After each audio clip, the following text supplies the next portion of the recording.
And it's a long break there. Yeah. I was gonna do the whole show. Oh, we on one. I'm good. I'm here. I'm probably gonna have to change that because I'm waiting. But anyway, welcome to the Let's Talk Live podcast. This is actually our first official live episode, and have my main man Primo in the house. How's it going, man? How are you?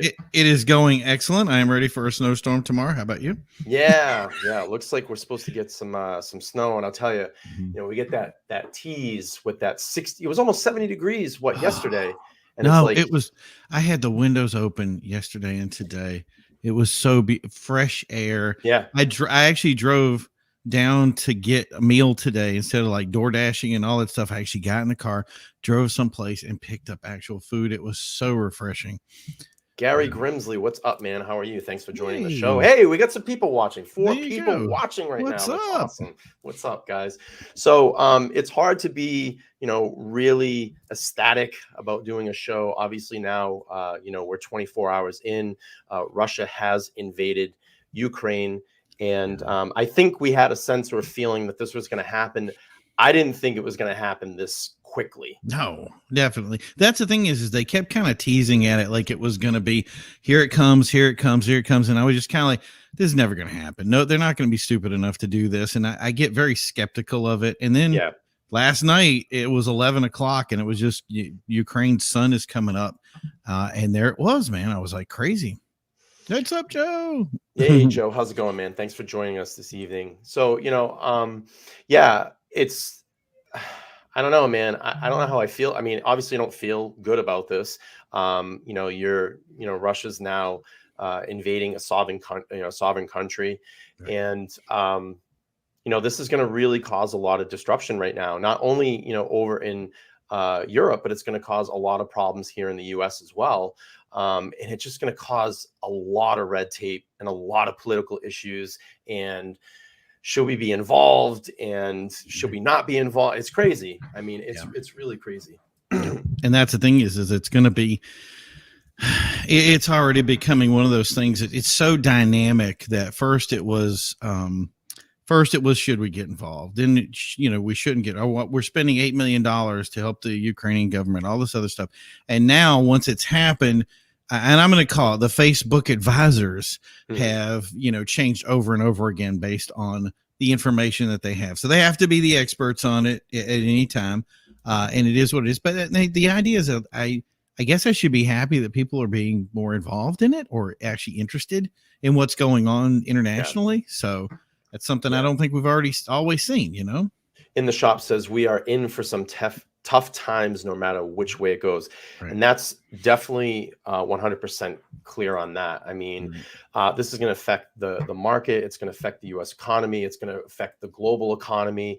And I've been saying this along too. You and I have talked about this. This is going to be a huge opportunity for China to go in and take Taiwan now. Well, now that's the thing. Now, see, the first I thought that was true. And then see, today I've been pretty much dedicated to doing research on what we've got. I've listened to various things, and to hear that China has actually said that this was a bad idea really kind of changed my position on it, because everybody on Facebook and everybody globally, I mean, there's kind of what is that hive mind kind of thinking that we end up getting to say, if this is going to happen, then this much, here's the opportunity for stuff to happen.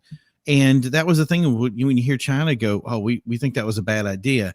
It really makes me doubt if they will actually go for Taiwan. Maybe the timing has to be right. Now, will they do that down the road? I don't know. But for now, I really don't think they're going to use this as an opportunity. I think what they're going to do is they're going to sit back and watch what's happening, and then learn from the mistakes. Yeah. So. Yeah. And by the way, guys, if you haven't gone over already, please, while you can, smash that like button below, get this podcast out into the algorithm. We definitely need that help there. And if it's your first time over here, please subscribe if you like what you're hearing, and hit the bell notification. I got Gary in the chat. Yeah. Gary in the chat says the real truth is no matter what us do, there's always good and bad no matter what. Absolutely. And Joe is saying multiple USAF Strato tankers still making laps in that area, along with the USAF spy planes over the Black Sea right now. You can watch them on Flight Track app. Isn't it crazy that you have all this access to watch this stuff now? It's I mean, insane. the thing, there's no place that you can't be. I don't want to say like a part of every, like I was watching the first things when they first actually said this is going to happen, which I was like, no, it's not. I actually had a live stream of Kiev in 4 different angles that I was watching. So I had one channel here, one channel here, one. I mean, that's the thing is everything was going on. You could see it. You could see the flashes happening. This world is televised now. You can't miss it. Yeah. And I want to tell everybody right now, I'm claiming myself not to be an expert in geopolitics. I'm just kind of giving my opinion on feel on articles and what I've been kind of hearing. So, like if we look at right now, what we know, Kiev has been attacked. Odessa has been attacked. All the pretty much major cities. I've also heard that there are troops in the ground as far as, I guess, as north as Poland. So they're basically right on the Polish line. You actually let me know they took Chernobyl today, which, I don't like to say this, but it was actually a very smart strategic move because you have the Red Forest right there and it's an unpassable area. So if you're controlling that, I mean, this is going to be a slow, methodical, thought out battle.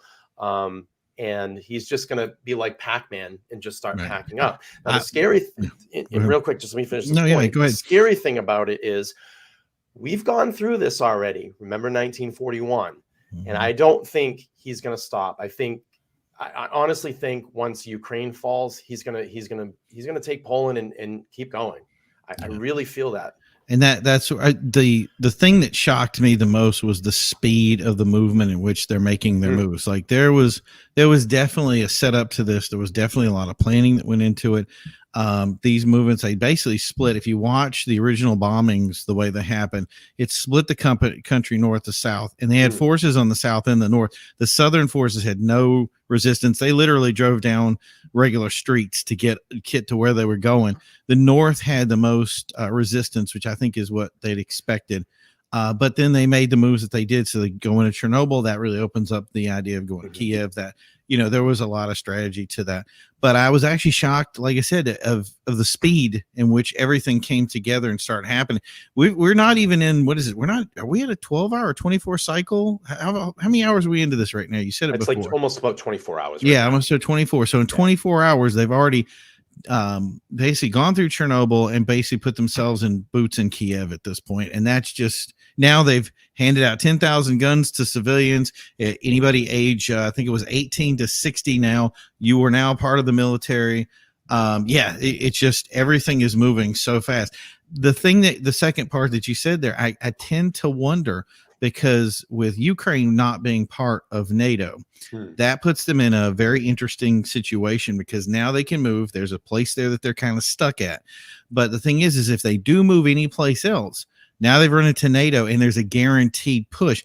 Is the question for me, if that's the truth, whether they want to move or they don't choose to move, are we building ourselves into this next big Cold War? That's the big question for me. Yeah, and the thing is nowadays too, you have to look at, and I know this has been talked about too, and this is actually, there was an article I was reading on ABC News Online, and they were talking about, Biden, I guess, had already gotten authority from, the defense over here, that if he needed to use a cyber attack, he's got the green light to do that. Now, here's the scary thing about that. Let's say we try to go in and use a cyber attack to shut down, their transit system, their computers, the internet, etc. That's technically a declaration of war. Yeah. I mean, we would be involved in this war, and it's scary, man. And that's the other thing that comes to mind with that, which I think a lot of people brought up today, and I keep hearing different things about it. Was first, I hear that we probably not do very well in a cyber attack. Then the second is it's equal. Then I think about it now, and I'm like, well, with the freedom of the ability of people themselves to get involved in it, the other question, and most of the experts are saying that if somebody decided to cyber attack us, it would be a bad idea, that the attack that came back to them would be very harmful for them. So I tend to lean to the idea that the U.S. would come out on the good end if they were able to, if the cyber attack thing happened. But I think we have to remain defensive at anything. So Yeah, real quick, Joe's saying you can also see all the unidentified ships on the marine tracking app. This is crazy. That's You can awesome. see, you can get a good idea of the Russian Navy forces off the coast too. Joe, thanks for that information. I mean, I wasn't even in tune with that. Right. That's pretty good, and it's definitely something that, after we end the podcast today, I may look into. But Yeah. the thing that I have to look at too, and I'm going to ask this question to you. Mhm. So let's backtrack a little bit. You have Trump that gets voted out of office. We Yeah. have Biden come in, not really, in my opinion, showing a power of strength in the world right now. Looks pretty weak on the world stage. Mhm. Starts setting up sanctions here, or withdrawing things that Trump had put in place here at the home. And the biggest thing was Keystone Pipeline. Right. Now, you shut down that pipeline, and now that's going to cause a disruption in our, in getting oil, being foreign dependent on oil. You're going to see oil prices and gas prices go insane right now. It's already happening. And that's the thing is everybody that we were talking about, looking at the numbers. Currently, we do about 549,000 gallons of oil, I think, from Russia, which that's gone now. But if the pipeline was open, we'd have had 860,000 that we'd be filling up that void. And that would be there's your hole right there. So instead, we've got, I mean, you got to remember that Europe, I think it's 1/3 of their oil comes from Russia, which they're going to hit it. And Germany is very dependent, very, very dependent on Russia. And internationally, about 1/10. So we really wouldn't have seen much of an impact. Instead, we saw $100 a barrel before. I mean, before the smoke had cleared from the first bombs dropping, we had already seen $100 a barrel. And they're saying right now, with the way it's going, it's just going to keep going up. And this is where he could show some strength and say, you know what? I understand we've got these other things to worry about. I understand that he has his focus that he wants, but you know what? You're at a time right now where we need to take action. And if that action is opening up some pipelines and getting us some oil and saying, okay, we're ready if something does happen, I just think that's the right thing to do. And it's funny too, I guess all the sanctions now that are being put back into place on Russia were actually Trump sanctions that got withdrawn the minute Biden got into office. But ironically now, all these sanctions that are being put back out was a Trump initiative. So well, let's just, I mean, if we're going to look at it from that standpoint too, the first time, I think it was 2014. That was the first time this stuff was in play, was when Biden was the VP. So this has kind of not been something that happened yesterday or a couple of months ago, or this buildup. This has been something that they've been trying to do since 2014. And I do want to, it's Putin called this. So it's really down to him and saying, I don't want to blame too much of other people doing it, but the way we react to our situations really does put us in a position of saying how we move forward. And I'm not really sure about how have we taken the initial steps that we need to. And with the UN and NATO and UN getting involved right now, there's a lot of things, I believe it's with the bank account stuff, that they're not willing to do because of this oil thing. It's like they don't want to slit their own throat while putting sanctions out. It's kind of like, how do you get in a fight with somebody if you're not willing to punch him in the face? Where are we going with that? And I mean, maybe I'm wrong. And the thing is that Putin knows that I'm telling you, he looks in a huge position of power right now on the world stage. He's controlling everything because he knows that it's going to take almost everything for us to not get involved in this war, and if we do, it's not going to be good. I mean, we're teetering on World War III right now. I'm actually genuinely pretty worried right now. And you heard his statement, right? You heard what he said. He's like, if anybody stands against us or against what we're doing right now, they're going to, he's going to make them regret it, basically. And obviously that's massively paraphrased. But the way he said it was very threatening on the idea that people have alluded to the nuclear option. And the thing for me is I keep going, with Putin, the difficulties that Russia is going through right now, they really are holding a pair of twos, but because they're going all in, it's like playing that Texas Hold'em game. Like, hey, I got a couple of twos here. Who knows? Maybe I could win this. He goes all in. He knows he's got the oil. He knows he's got this other stuff. So he's kind of saying, let's see if they'll call my bluff. And that's the thing is that there's people that won't, and that's teaching him the bad lesson. If what Biden said today is saying that we're going to make this a month long process, that gives him plenty of time to know exactly what he has to set up a puppet government in the place. So he's got to take everything down from Kiev. He's got this many days to do it and this much time to put everything in place.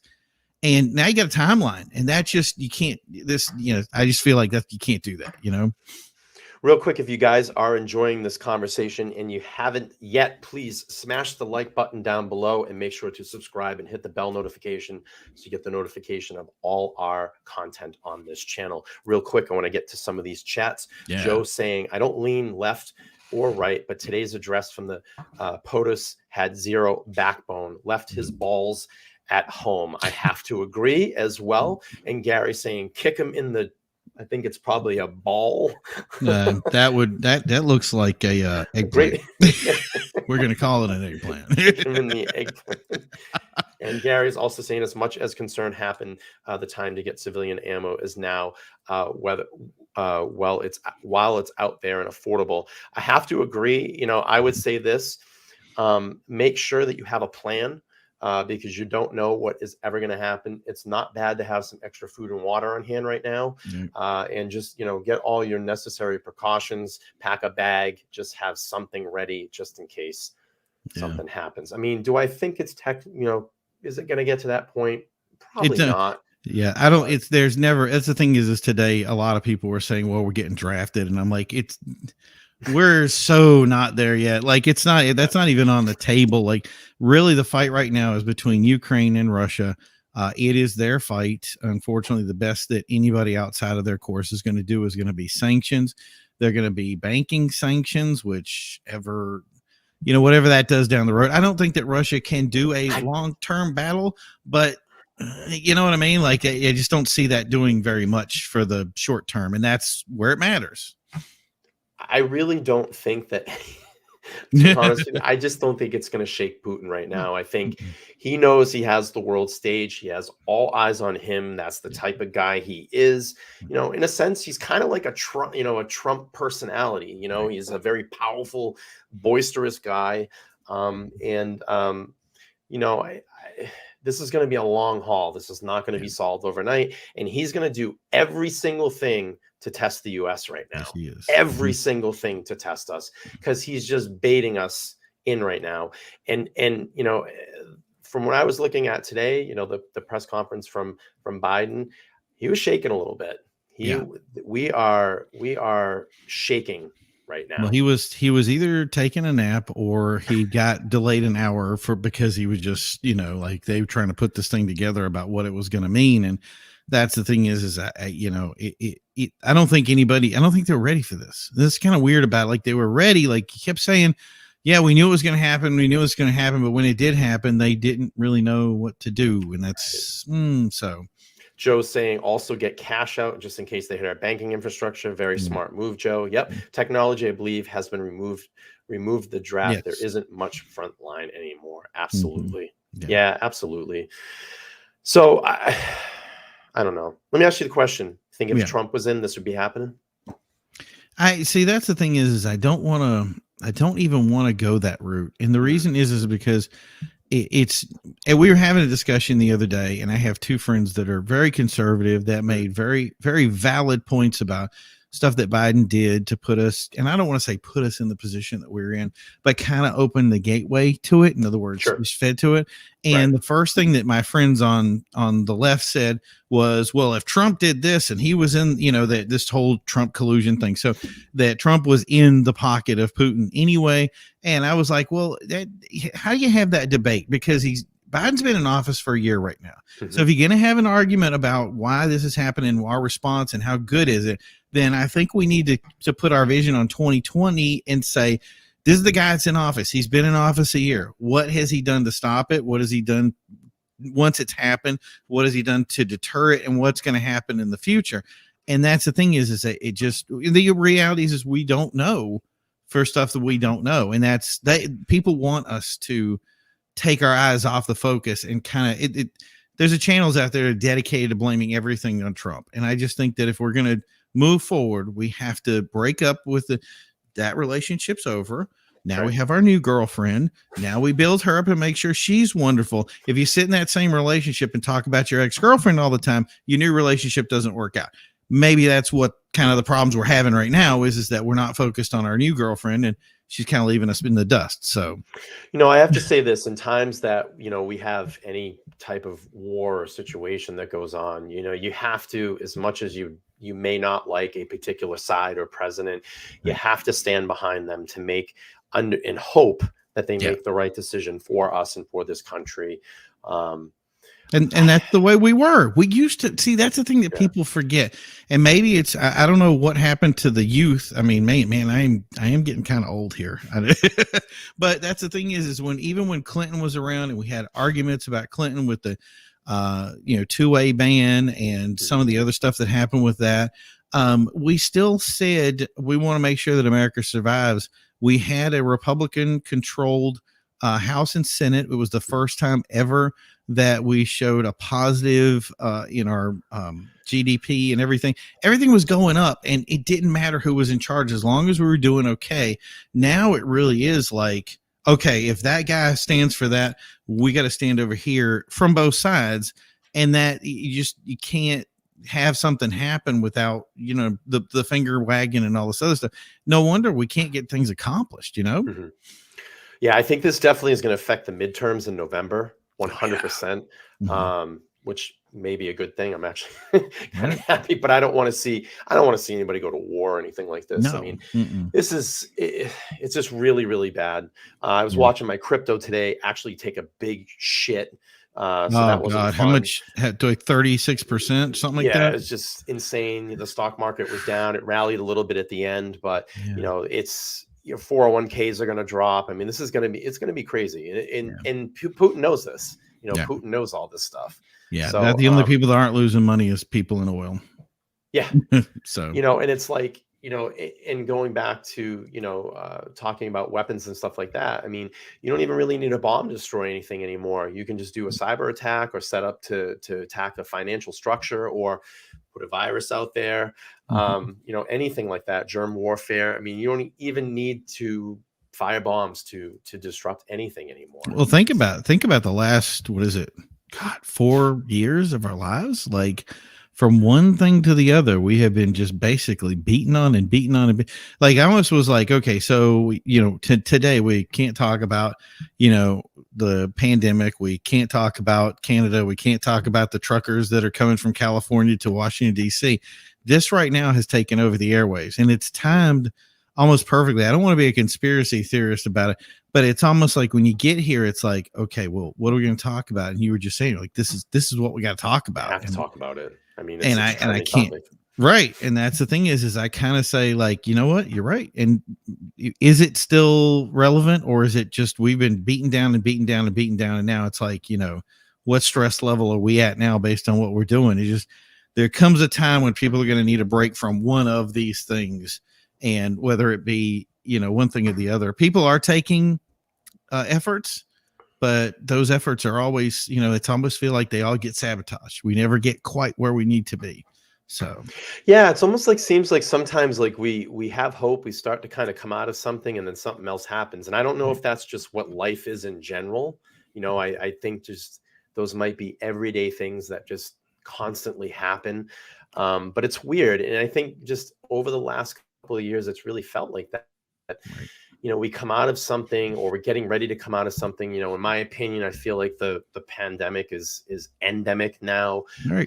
You're seeing people getting a lot of their freedoms back. I see a lot of people are now wearing masks and stuff like that. And, it's that their choice to do that. But I feel like, things are winding down and it's starting to kind of feel good and things were settling, we're going to get back this year and things are going to be fun and people are going to be smiling. And then all of a sudden something like this happens. And it just kind of puts another crushing blow, in your heart, because you don't want to see people die. You don't want to see civilians die. There was a report today, I think a civilian plane had been shot down, and it's like, you don't want to see stuff like that. That just breaks, man. That's that just because you think about it, and I hate to say it like this, but it's like when war happens, you want, okay, so their military bases are going to be destroyed. It is what it is. That stuff happens. Military is going to fight military.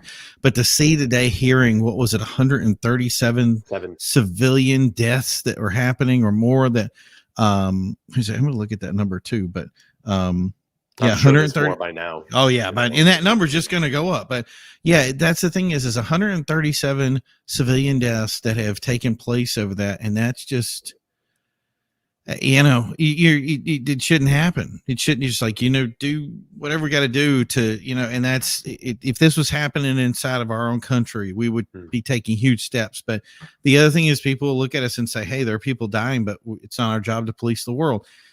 It's a tough argument to argue against. You know what I'm saying? So Joe's asking, Primo, what's happening with these youths? That's a good question. Yeah, he's also saying, summer of 2022 is going to be lit. Absolutely, man. I just want something positive to come out of this year. Putin holding my vodka. And that's the thing too. And I have to say it like this too, is I don't know. I don't know if this can slow down 2022, but prior to this happening, we had done, it was either a car show or something. We had a sign in for something. And, we announced the dates for the 22 rally. And all of a sudden it was just outpouring. Everybody was like, we want to be involved in something. And there was another event that was registered that filled up with like, just everybody's going. NASCAR actually had a record for the number of attendees or something that they were doing for their first events. People are going out there. They want to be back into this thing. And now this, what is this going to do for them? I don't know. I don't think they'll slow down though. I think that they're going to want to go regardless, but they're going to have their eyes on it. I mean, I tend to agree. I think Americans will always thrive and just do what they have planned or what, but I think people are going to be a little bit conservative right now in their money, spending their money. I think the interesting thing to watch, and this is what I would say too, watch the retail trends over the next couple of months or the next couple of weeks. If retail spending is down, people are going to really be conservative this year on spending, and probably hold off for the next couple of weeks to kind of see what's going to happen here. Let me ask you, you think we get involved in this war? You think we get involved in this war? We can't. It's going to end because, and okay, maybe I shouldn't say we can't. I'm going to say we won't. And the reason I'm going to say we won't is because, unfortunately, with the system and with the leader that we have, he's going to follow kind of the status quo. And the status quo is going to be delivered by the UN. It's going to be delivered by NATO. And NATO really cannot cross the line. And because, and that's the thing is like I said, Putin knows that, because he can't, if he gets that line to one of the NATO nations, and he does whatever, he knows he's kind of crossed a gateway where everybody can now get involved. But he knows right now, and all the people that are in it that, like I said, are getting money from, because Russia exists, or getting their fuel. Germany doesn't want to spend the rest of the winter, without heating. They're just, it's just the way it is. So those people are going to they're not going to. And so when the vote comes up and they're going to say, hey, we got to do this, they're going to put their hand down. We don't want to get involved, or, let's just do the sanctions. Let's try the sanctions, see if they work.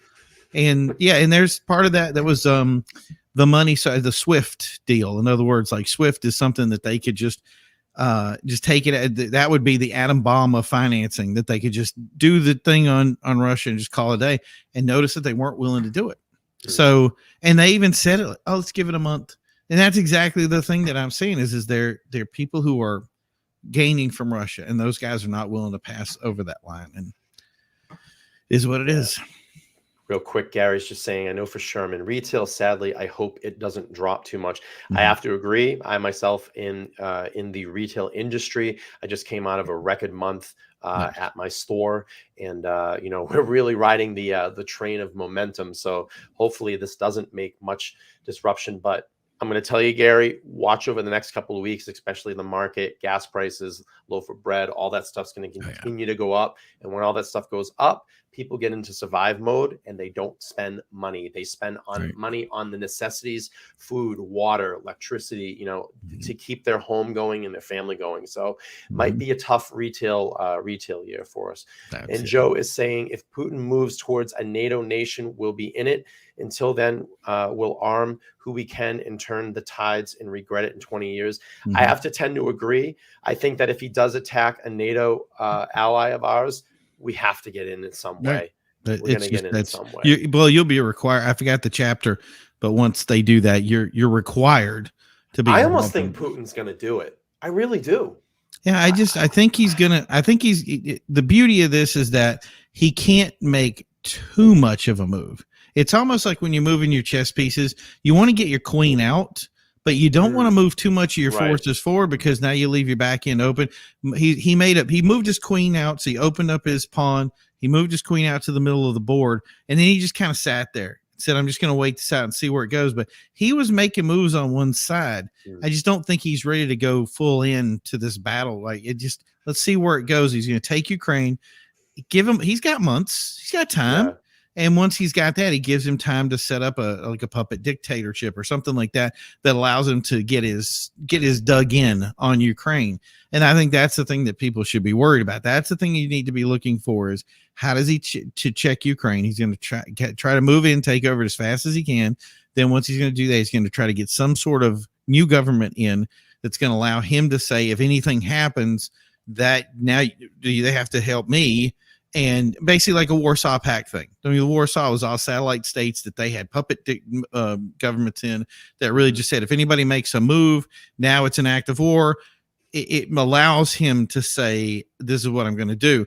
And then now he's right up against the border. So he's protected himself with a state that he's okay with sacrificing.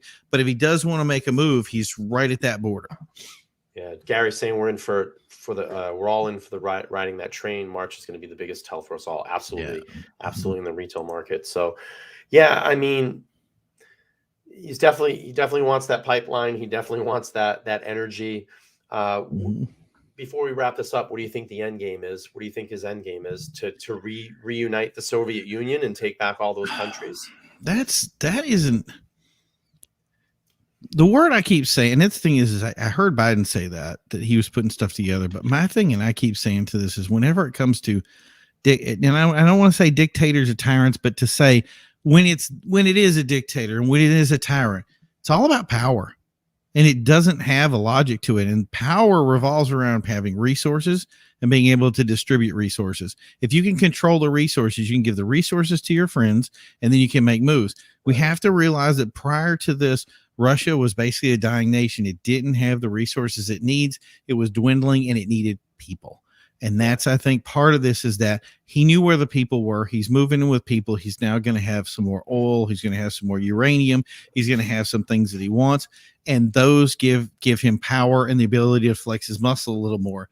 And I think that's what the end game was. And then you just kind of move your next chess piece to where it goes next and see where it lands. So. Yeah, man, scary stuff. So, we'll keep our eye on this. We'll probably do a follow-up show, I'm sure, because this is going to be kind of the topic over the next couple of weeks here, and we'll keep an eye on this. I want to hear too, like, if this video is going to be up, if you guys are watching and it's not live, put something in the comments below. We'd love to hear your input on this because it's something about, especially with something this big, it's not just one person. It's all of us together that continue to give us input and different directions to look at this. And that's how we get smarter about this. You're going to present something maybe that we hadn't thought about before. Right. And that's stuff that we need to discuss and figure out. Yeah. Joe's saying Ukraine is also filled with lots of resources. Absolutely. Absolutely. So guys, again, we'll keep an eye on this for you. We're going to most likely follow up, and this will probably be a conversation that we'll be having over the next couple of weeks here, So again, I want to thank everybody for joining us this evening. This was our first actual live show. I thought it went really well. And if you guys want us to do more of these, we will. Please make sure on the way out to hit or smash that like button, because that does help get this out into the algorithm. And like Primo was saying, leave a comment after this video post. We would love to hear your feedback, and make sure that you hit the subscribe button and that bell notification for every time that we go live or drop a video. We really would appreciate it. But for now, I'm going to hit the outro, guys. We do appreciate this evening for you guys all hang out and being interactive in the chat. That's what we love about this podcast, that people can come over and be interactive with us. But that being said, I am Brian. This is Primo, and we'll see you guys on the next episode of Let's Talk Live. We'll see you next time. Peace.